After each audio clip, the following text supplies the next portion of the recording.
Today is release day for Fire Emblem Heroes. And when you get started, keep in mind there will be a couple updates or so.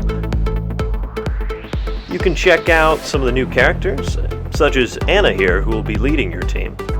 And finally, you'll get to the cutscene that a lot of us saw and really generated a lot of hype. So, of course, we have the Avatar coming in here. We know he can fire this gun that brings heroes from other worlds, summons them, and joins them in this fight against this princess with unsavory motives.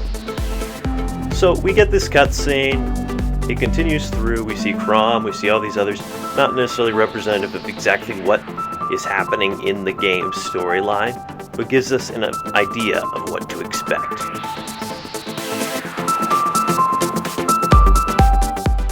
It's likely that you'll spend much of your time in the main story, but there's also paralogs and other side features you can enjoy, including multiplayer, but we won't get into that yet. So first, gotta pick out a name. Then you'll jump right into the story, learning about how this resistance of heroes are trying to fight against this evil princess. You have two kingdoms at war. Sound familiar? This one kingdom can't enlist the help of heroes because they don't have a summoner until you come along. The other kingdom has this princess who is using all these heroes from other dimensions, i.e. games, to fight and conquer other kingdoms. So this is what we really come into towards the beginning, the first few battles of the game. So very evil princess. She can summon Xander. Loved playing as Xander in Fire Emblem Conquest.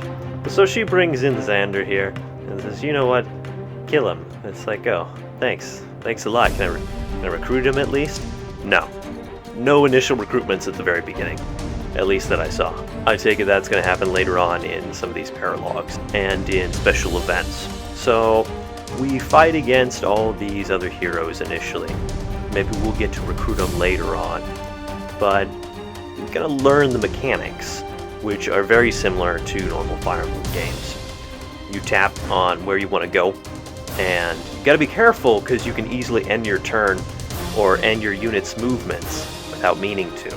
So very careful with the touch movements not to end your unit's turn too quickly. Fortunately, there are a lot of in-game tutorials along the way telling you some of the things you can do, such as breaking down walls and supporting other units if you have a support ability. Not quite the same as a pair-up. It's a special skill that gives boosts. There's also still the debuffs that you can find with the ninjas, which I really enjoy.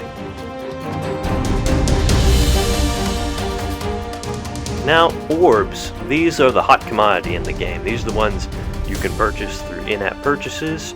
You can get some on My Nintendo as well in exchange for no points, which I found somewhat surprising, but that's nice that we get a little starter. And you get a bonus 2 orbs or so every day that you check into the game. So it's like, oh great, okay. And you can use these orbs for anything from upgrading your My Castle that you have here to summoning more characters and more.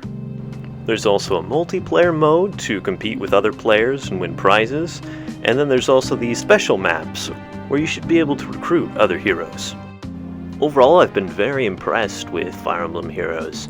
I came into it with lower expectations, thinking, this is a mobile game, so it's probably not going to include all the same mechanics, and it certainly doesn't include all the same mechanics as a standard Fire Emblem entry. But what Nintendo does bring is a very unique, mobile-oriented Fire Emblem experience that's very satisfying and able to tide me over for the Fire Emblem on Nintendo Switch. Now, there isn't the classic mode where if your character dies, they're completely dead. You may get a game over, however, so gotta keep that in mind, incorporate that in the strategies. There's some different modes you can use to revive characters, and characters don't stay dead, but there are penalties for getting a character killed. I personally still like to play as if I'm doing a classical mode, so I don't let my characters die. I think this is a great Fire Emblem entry for returning Fire Emblem fans, and for people who have never played a Fire Emblem game before. It's straightforward, and it could ease someone into one of the more traditional Fire Emblem entries. Thanks for watching our first ever Contingency Tech game review. If you like this video, hit that thumbs up, and feel free to subscribe for other Nintendo related and overall technology related news.